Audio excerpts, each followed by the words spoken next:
Hello नमस्ते सेवानु म रेखा स्वागत छ हजुरलाई यो मेरो न्यू ब्लगमा। आशा गर्दछु हजुरहरू सबै सन्चै हुनुहुन्छ।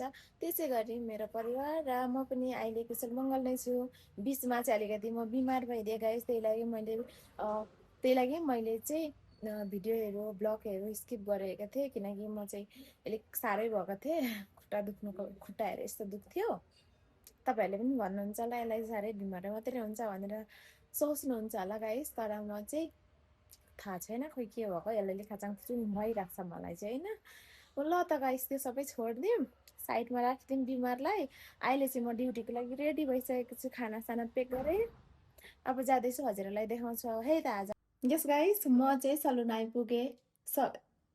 सलुन आइपुगेँ भन्दा पनि म अघि नै आइपुगेको बिहानै, तर मैले भ्लग गरिनँ। यताउति गाना बजेर उता पछाडिपट्टि हाम्रो सलुनमा गाना अफ गरेर म भ्लग बनाउँछु भन्दाखेरि पनि उतातिरको गाना बज्ने, अब अर्काको दोकानमा गएर आएर गाना बन्द गर भन्नु मिलेन होइन गाइस। त्यही लागि मैले चाहिँ अहिले त्यहाँनिर गाना बन्द गरेर त्यही मौकामा मैले भ्लग बनाएको हजुरहरूलाई मेरो सलुन देखाउँछु। मेरो त होइन, मैले गर्ने सलुन। भगवान्ले चाह्यो भने मेरो पनि हुन्छ। ल हेर्नुहोस् यस्तो छ हेर्नु गाइस। मैले चाहिँ हेयर कट गरेको छु नि त, कस्तो देखेको छ कमेन्ट गर्नु होला। अनि यहाँनिर मेरो साथी छ, यता पनि मिरर। हाई हेलो गीता माया, ऊ पनि आसामको हो। शरम गर्छ, अनुहार पनि देखाउनु भन्दैन, त्यही लागि। ए यस्तो छ हाम्रो सलुन चाहिँ। यो चाहिँ स्पा रुम हो, यो चाहिँ रिसेप्सन हो गाइस। हाम्रो सलुनको नाम चाहिँ यो हो मासाला भन्दैछ माथि। यहाँ छ हाइड्रा फेसियल।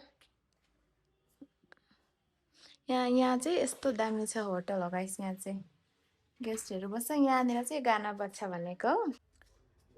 घुटन लाग्यो अरे ओ साथीलाई, आइफोन किन्नु नपाएर गाइस। आइफोन किन्नु नपाएर बिचरा रुयो, माया लाग्यो। अनि घुटन महसुस भएर भित्र, त्यही लागि हामी चाहिँ तल गएको के खानु भन्दैछ खोइ। लु त पुरा पैसा फ्याँकौँ लाग्दै थियो नि, फ्याँक्नै पाएन हौ। यस्तो खुट्टा दुख्छ नि मेरो गाइस। रात पर्यो यहाँ तिमी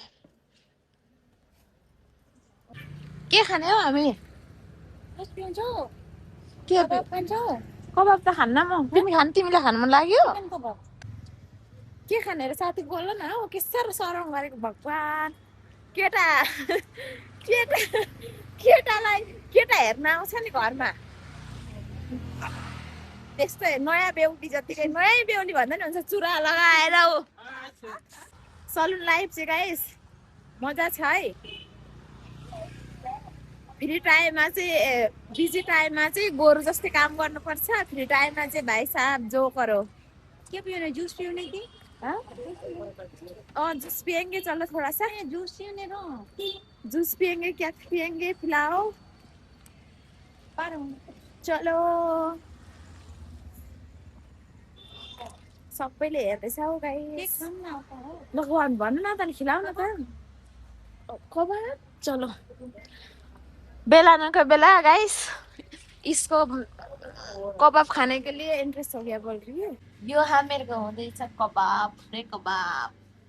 अब यस्तो होच मान्छे भयो भने चाहिँ सानो छ गाइस, हातमा त घाँटी घाँटी आउँछ भाइ। यो राखेर खानु, इतना हाई क्यों बनाया आप लोग ने? बनाने है ना, हम लोग को देखो अभी इतना यार तो गाइस यहाँ आउँछ। कस्तो छ मजा?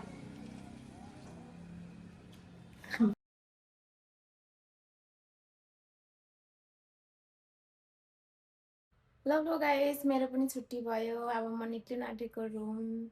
आजको ब्लग यहीँ खत्तम गर्दैछु, फेरि भोलि भेटौँला, बाई बाई।